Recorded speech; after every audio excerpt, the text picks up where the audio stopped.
Sí, la verdad es que todo lo que está pasando con coronavirus es muy dinámico. Teníamos normativas muy generales a raíz de lo que ha pasado sobre todo con Italia, que tiene otra cercanía con nosotros.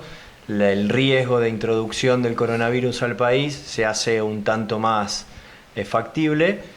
Entonces se han estado revisando todas las normativas y desde ayer tenemos una nueva normativa nacional con una nueva definición de lo que sería caso sospechoso, donde particularmente lo que se modifica es las regiones de donde podrían estar llegando las personas infectadas con coronavirus, ya sean residentes de nuestro país que han viajado transitoriamente o turistas que vienen.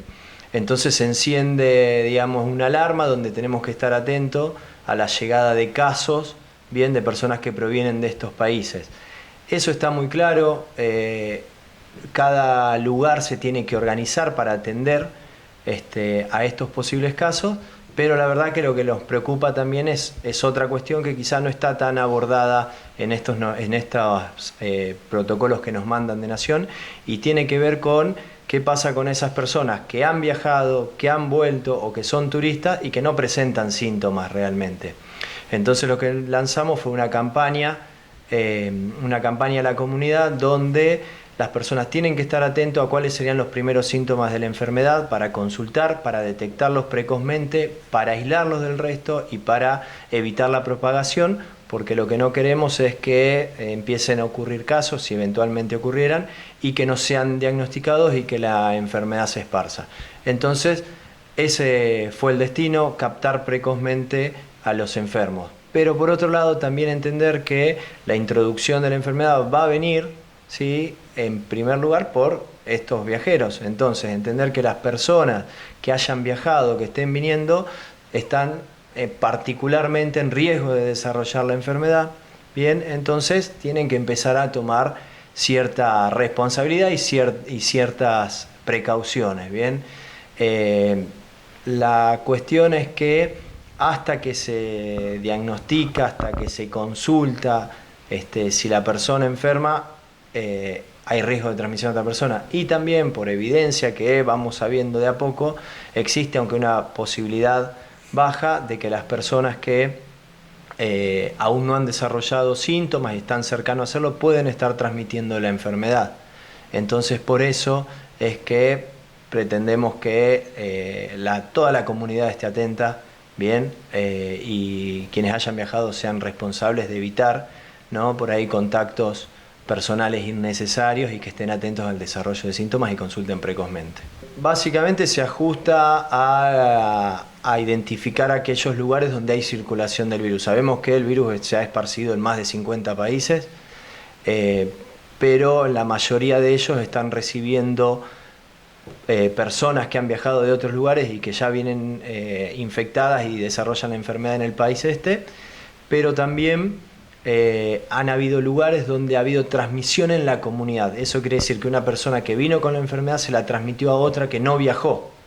Esos lugares con transmisión, si bien han ocurrido en muchos lugares, hay 4 o 5 países donde esto ocurre más a mayor escala, y tienen que ver y son China, que ya era el único país que estaba incluido en la definición de caso, y ahora se extiende a Irán, a Corea del Sur, a Japón y a Italia, a ciertas regiones de Italia.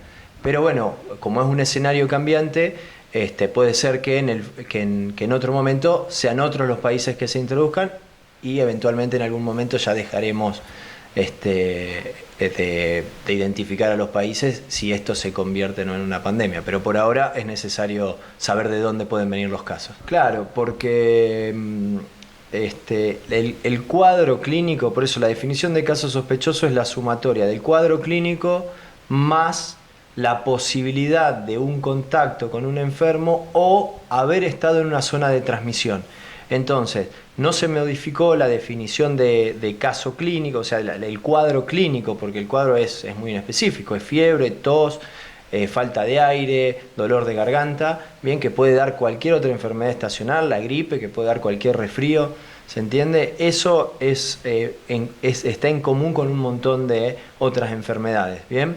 Pero la otra parte de la definición de caso tiene que ver con como dije, el vínculo del viaje a algún lugar y pasamos de definir exclusivamente a los viajeros que podían venir desde China, porque era el epicentro, bien, a incluir otros lugares. Dentro de esos lugares, particularmente Italia, tiene otro nexo con nosotros. Entonces, este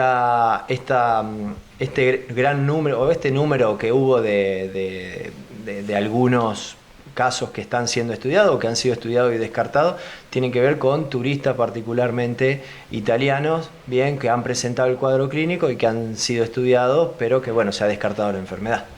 Es una enfermedad que es muy parecida puede ser muy parecida a otras enfermedades, si bien la mayoría de los cuadros van a ser leves y van a ser como un resfrío común, con tos, con dolor de garganta, con fiebre, con malestar general. Ese cuadro puede evolucionar hacia un cuadro de compromiso respiratorio más grave, una neumonía que puede llegar a desencadenar un cuadro fatal. Lo que sí sabemos es que hay grupos que tienen mayor riesgo de desarrollar enfermedad grave, ¿sí? Y por ende de fallecer. Calcular la tasa de mortalidad es muy difícil porque hay lugares que tienen un subdiagnóstico, bien, lo cual eso inflaría el número, pero por otro lado es el número de muertos que hay hoy, ¿sí? Y el retraso que tiene entre el desarrollo de la enfermedad y la mortalidad hace que uno tuviera que hacer un cálculo de mortalidad diferida, o sea, y en este momento es muy difícil porque la curva es tan dinámica que es muy difícil calcular eso. De todas formas, el riesgo de mortalidad es algo relativo. Si uno lo compara con una enfermedad por ahí que estamos más acostumbrados, como el Hanta, sí, tiene una mortalidad mucho más baja, pero si uno no lo compara con la gripe, tiene una mortalidad mucho más alta. Entonces es relativo, es un tópico serio en la salud y sobre todo porque es algo emergente que no sabemos cuál es el techo, bien, entonces es algo a lo que tenemos que atender. Y no tenemos hasta ahora. Hay muchos ensayos de posibles tratamientos. La normativa que larga nación no reconoce ninguno de los tratamientos sugeridos experimentales hasta cierto punto que se están usando en otros lugares del mundo. Solamente pone como posibilidades terapéuticas el sostén del paciente, que son todas las medidas tendientes a compensar las descompensaciones clínicas que tenga el paciente, pero ningún tratamiento efectivo.